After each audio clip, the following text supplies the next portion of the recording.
Hello friends, मैं साली पांडे स्वागत करती हूँ आपके अपने YouTube channel Shalini beyond study पे। आज हम बात कर रहे होंगे पेपर नंबर 10 के यूनिट 4 पे। इसके पहले के वीडियो में आपको यूनिट 3 तक कंप्लीट 1 बाय 1 वीडियो आपको प्रोवाइड करवा दिए गए हैं। अब से आपको 2 यूनिट के जो भी 2 यूनिट में मोस्ट इम्पॉर्टेंट टॉपिक्स लगेगा या प्रीवियस ईयर में जो क्वेश्चन बने हुए हैं उन टॉपिक्स से, तो बस वही टॉपिक्स आपको कराए जाएंगे। आपके एग्ज़ाम अगस्त तक करीब हो जाएंगे। वीआई का अभी हाल ही में आपका रिलीज किया गया है, तो वो अगस्त तक दिखा रहा है, तो आपके भी एग्ज़ाम अगस्त सितंबर तक हो जाएंगे। तो अभी बस हम अपने चैनल पे आपको 2 ही सब्जेक्ट करा पाए हैं सेकेंड ईयर के। आपके बचे हुए जो 4 सब्जेक्ट हैं उसके जो भी इम्पोर्टेंट क्वेश्चन बनेंगे लॉन्ग टाइप के, शॉर्ट टाइप के, वो सारे आपको हम यहाँ पे करा रहे होंगे। उसके लिए आप चैनल को सब्सक्राइब ज़रूर कर लीजिएगा, बेल आइकन को ऑल पे प्रेस करिएगा ताकि हर एक वीडियो की लेटेस्ट अपडेट आपको मिलती रहे। आज बात कर रहे हैं यूनिट 4 पे, जो कि हमारा यूनिट 4 है curriculum strategies for inclusive education, मतलब समावेशी शिक्षा के लिए पाठचर्या रणनीतियाँ। सबसे ज़्यादा ज़रूरी है इसमें 2 शब्द, एक आया है कैरिकुलम, दूसरा आया है इंक्लूसिव एजुकेशन। तो शुरू से लेके अब तक आप पढ़ते चले आ रहे हैं इंक्लूसिव एजुकेशन के बारे में। तो इंक्लूसिव एजुकेशन मतलब समावेशी शिक्षा के बारे में आपको बताने की ज़रूरत नहीं है। एक नया वर्ड जो आपको देखने को मिल रहा होगा वो है पाठचर्या। आपको समझना है पाठचर्या क्या होती है। तो एक शॉर्ट ब्रीफ हम आपको समझा रहे होंगे पाठचर्या के बारे में, आप समझ लीजिए थोड़ा सा। पाठचर्या जो होती है आपकी, वो आपके विद्यालय में ओवरऑल जो भी गतिविधियाँ होती हैं, क्या है कि जो भी विद्यालय की गतिविधि है, फिर चाहे वो गायन हो, नृत्य हो, या फिर आपका जो सिलेबस हो उसको, आपका जो सिलेबस है वो सिलेबस, तो गतिविधियों को जोड़ करके और सिलेबस को मिला करके दोनों का कॉम्बिनेशन जो होता है वो आपका पाठचर्या कहलाता है, वो आपका कैरिकुलम कहलाता है। ठीक है, आप ऐसा समझ लीजिए। अगर आपको समझ में नहीं आया है अभी तक, तो पाठचर्या विद्यालय की समस्त गतिविधियों, जो गतिविधियां होती हैं, मतलब जो उसकी कैरिकुलम, मतलब उसका जो सारी गतिविधियां, जैसे वो खेल हो, नाटक हो, नृत्य हो, ये सारी गतिविधियां, और आपका जो भी सिलेबस है विद्यालय का, वो जब दोनों को हम इंक्लूड कर देते हैं, मतलब जो भी एक्टिविटी है, चाहे वो कैरिकुलम से रिलेटेड हो, चाहे को करिकुलम एक्टिविटीज हो, सभी एक्टिविटियों को जोड़ करके ही हम कैरिकुलम कहते हैं। ठीक है, तो ये आपका कैरिकुलम हो जाता है। अब यहाँ पे आपको समझना है यूनिट 4.1 के बारे में, जिसमें हमें पढ़ना है curriculum challenges for student with disabilities and twist exceptional children. मतलब हमें विकलांग छात्रों और 2 बार असाधारण बच्चों के लिए पाठ्यक्रम संबंधी चुनौतियों को पढ़ना है। अब यहाँ पे आपको एक नया वर्ड देखने को मिला है, वो है ट्विंस एक्सेप्शनल चिल्ड्रन। इसके पहले की वीडियो में मैंने आपको ये टॉपिक बहुत अच्छे से करा रखा है, जो आपका लिखा है ट्विंस एक्सेप्शनल चिल्ड्रन। तो कौन से बच्चे होते हैं ट्विंस एक्सेप्शनल चिल्ड्रन, उसके बारे में भी मैंने आपको बता रखा है। यहाँ पे ये वर्ड आया हुआ है, तो सबसे पहले हम इसी को डिफाइन करेंगे, इसको समझेंगे।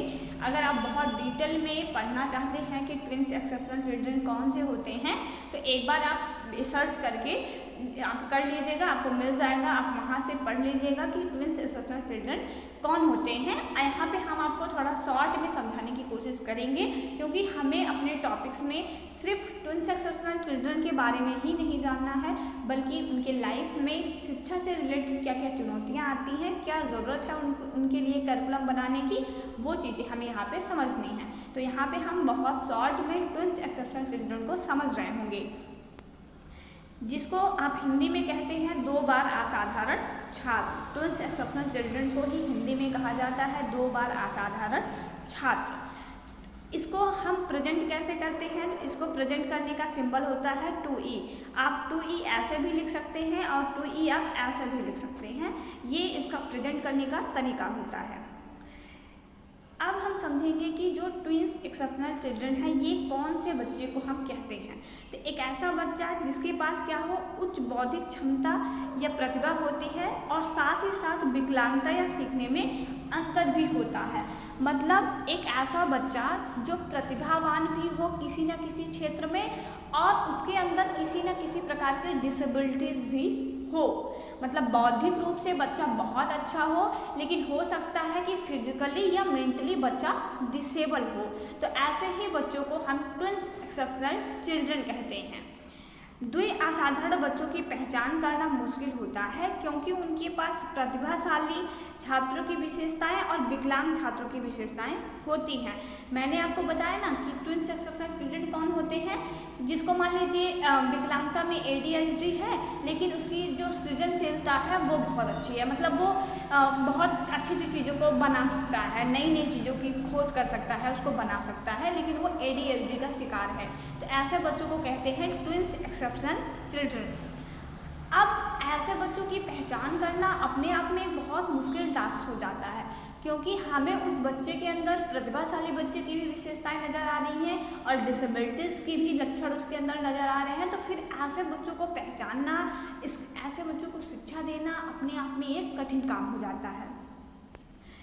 उपहार में दी गई विशेषताएं अक्षमताओं को ढक सकती हैं या अक्षमताएं प्रतिभावान क्षमता को ढक सकती हैं। देखिए, चुनौती इस बात की है कि अगर हम बच्चे की मान लीजिए हम बच्चे की जो दिव्यांगता है उसको कम करने की कोशिश कर रहे हैं, तो हो सकता है कि बच्चे की जो प्रतिभा है उस पर हमारा ध्यान ना जाए, वो बच्चे की प्रतिभा जो है वो दब जाए। या फिर अगर हम बच्चे की प्रतिभा को निखारने की कोशिश कर रहे हैं तो हो सकता है विकलांगता का स्तर बढ़ जाए। तो अपने आप में जो ये ट्विंस एक्सेप्शनल चिल्ड्रन होते हैं, ऐसे बच्चों की पहचान करना, ऐसे बच्चों के लिए सुविधाएं उपलब्ध कराना एक बहुत ही चैलेंजिंग टास्क हो जाता है। हमने आपको पहले ही बता दिया कि ऐसे बच्चों को हम 2E से मतलब रिप्रेजेंट किया जाता है। जब भी आपको कहीं पे 2E लिखा मिले इसका मतलब आप समझ लीजिएगा कि वो ट्विंस एक्सेप्शनल चिल्ड्रन लिखा गया है। और एक बात आप इसको बहुत अच्छे से पढ़िएगा क्योंकि ये जो आपका यूनिट है, यूनिट 4.1, ये बहुत ही इंपॉर्टेंट यूनिट है और इससे आपको क्वेश्चन ज़रूर ही देखने को मिलेगा। हम इनको ट्विंस एक्सेप्शनल इसलिए कहते हैं क्योंकि इनके पास क्या है, एक असाधारण क्षमता है। जैसे मान लीजिए सृजनशीलता है या फिर इनकी जो याद करने की क्षमता है वो बहुत ज़्यादा है। तो ये क्या है, इनके पास एक असाधारण क्षमता है बच्चे के अंदर। और दूसरी बात ये है कि इनके अंदर अक्षमता भी है। जैसे मान लीजिए कि उनको जो है डिसलेक्सिया है, डिस्ग्राफिया है, ठीक है, मतलब लर्निंग में किसी प्रकार का डिसऑर्डर है, या फिर हो सकता है उनको जो है मोर्फिया हो, किसी भी प्रकार का डिसऑर्डर, उनको किसी भी प्रकार की डिसेबिलिटीज उनको हो सकती है, ADHD हो, ठीक है। तो एक अक्षमता के साथ साथ एक असाधारण क्षमता होती है ऐसे बच्चों के अंदर। और शिक्षकों को उनकी सफलता का समर्थन करने के लिए इन छात्रों की ज़रूरतों को समझना और समायोजित करना महत्वपूर्ण होता है। अगर चाहता है शिक्षक कि ऐसे बच्चे जो कि 2E बच्चे हैं, ऐसे बच्चों को समर्थन मिले, तो ज़रूरी है कि ऐसे बच्चों की जो अक्षमताएं मतलब क्षमताएं हैं, ऐसे बच्चों की जो ज़रूरतें हैं उनको समझा जाए और उसको समायोजित किया जाए। 2 बार जो असाधारण छात्र होते हैं यह एक विविध समूह है। मतलब इनकी ज़रूरतें जो हैं वो अलग अलग होती हैं। हर एक बच्चे की अलग अलग ज़रूरत है। कोई बच्चा ADHD का शिकार है लेकिन सृजनशील है, कोई बच्चा ADHD का शिकार है लेकिन उसकी थिंकिंग पावर बहुत अच्छी है, कोई बच्चा ADHD का शिकार है उसकी तर्क करने की क्षमता बहुत अच्छी है। तो मतलब अलग अलग विशेषताएं अलग अलग बच्चों में देखने को मिलती है और ऐसे बच्चों को व्यक्तिगत समर्थन और आवाज़ उनकी शैक्षणिक और व्यक्तिगत जो सफलता है उसको बढ़ावा देने के लिए महत्वपूर्ण है। ऐसे बच्चों के लिए ज़रूरी है कि उनको व्यक्तिगत रूप से ऐसे बच्चों को क्या किया जाए, समर्थन प्रदान किया जाए और तभी जा कर के हम इन बच्चों को जो है थोड़ा इन बच्चों की ज़रूरतों का हम थोड़ी बहुत भरपाई कर सकते हैं। अब हम समझेंगे पाठचर्या संबंधी आवश्यकताएं। आई होप आपको बहुत अच्छे से 2E के बारे में समझ में आ गया होगा। फिर भी अगर आप नहीं समझ पा रहे हैं अभी भी तो एक बार वीडियो को दोबारा से देखिएगा, आपको क्लियरली समझ में आ जाएगा। अब बात कर रहे होंगे पाठ्यक्रम संबंधी आवश्यकताएं। क्यों ज़रूरी है ऐसे बच्चों के लिए एक अलग पाठ्यक्रम का निर्माण करना, ठीक है, इसके बारे में समझेंगे।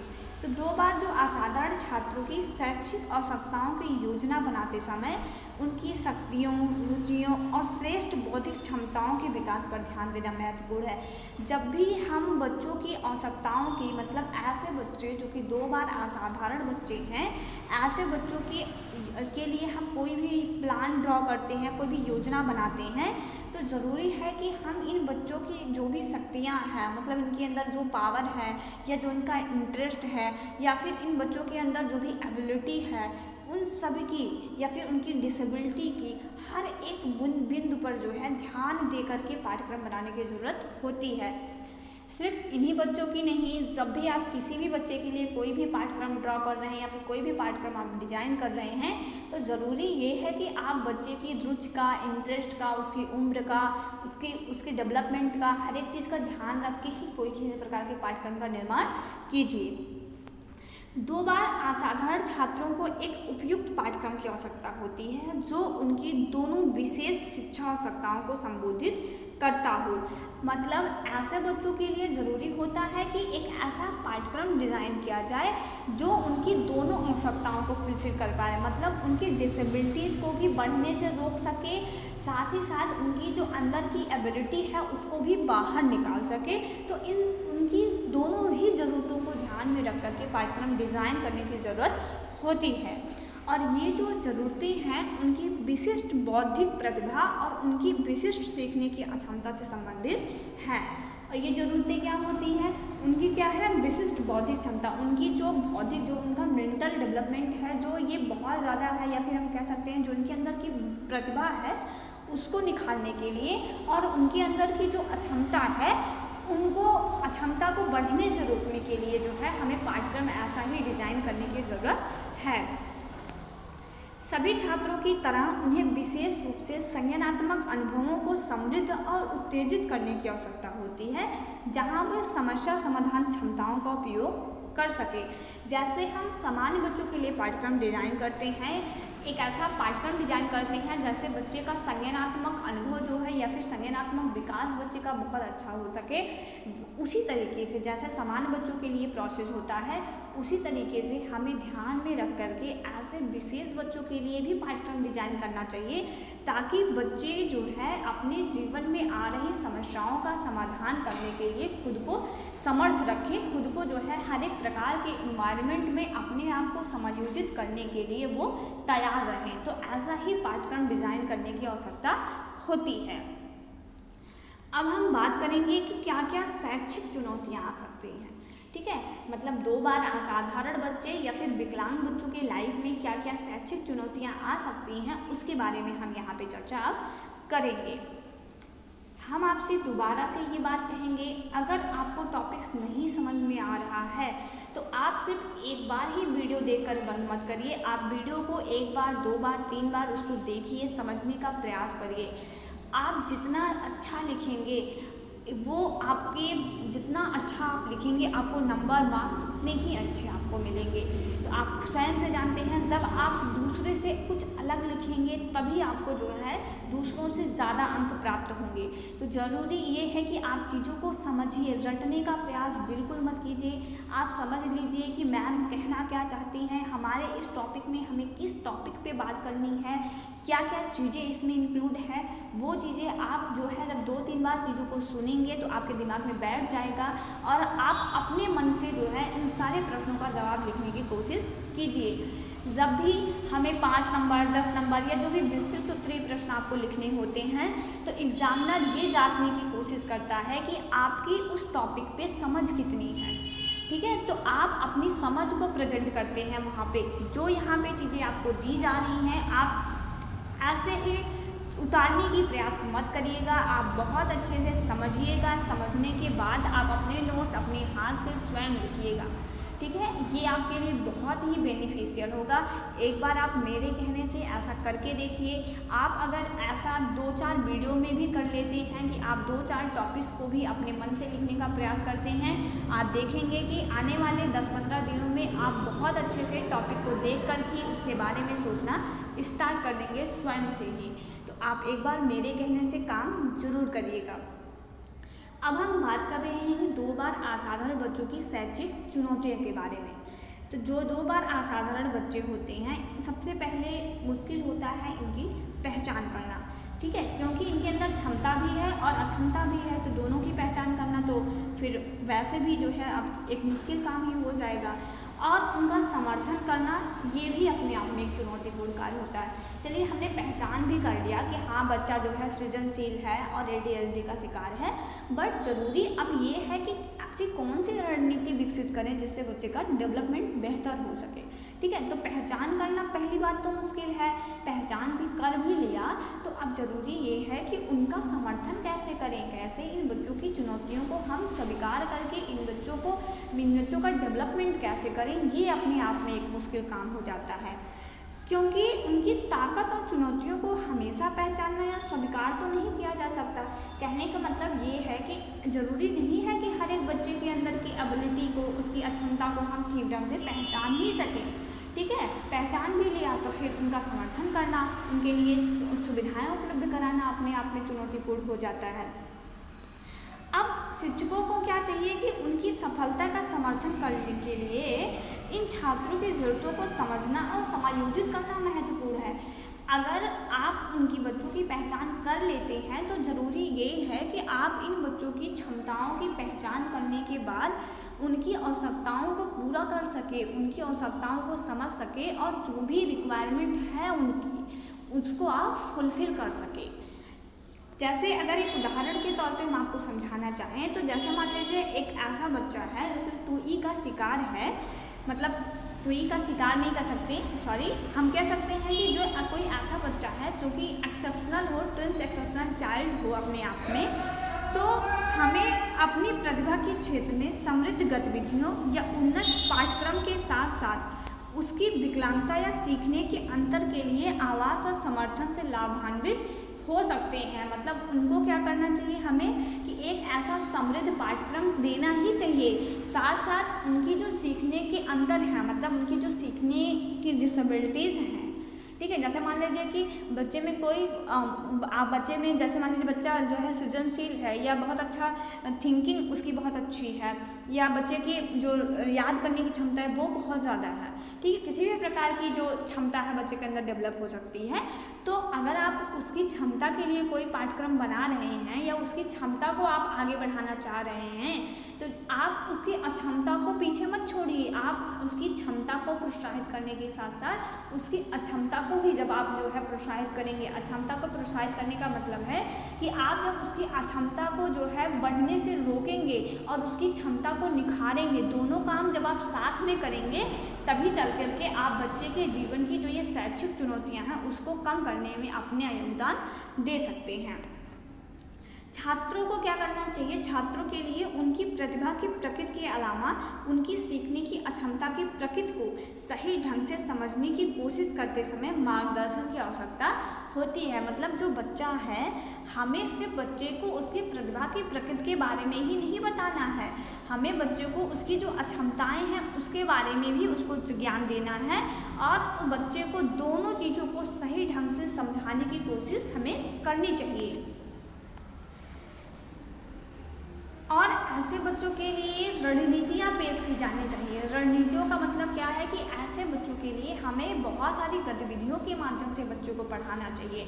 हम बच्चे को सिर्फ अगर मान लीजिए बच्चे को याद करने की उसकी क्षमता ज़्यादा है, तो ज़रूरी नहीं है कि हम बच्चे को सिर्फ चीज़ों को याद करने के लिए ही उनको दे दें कि हाँ ठीक है बेटा आपकी रटने की क्षमता ज़्यादा है तो रट के, और नहीं, हमें बच्चों को क्या करना चाहिए कि उनको अलग अलग तरह की गतिविधियों के माध्यम से चीज़ों को उनके माइंड में बैठाना है।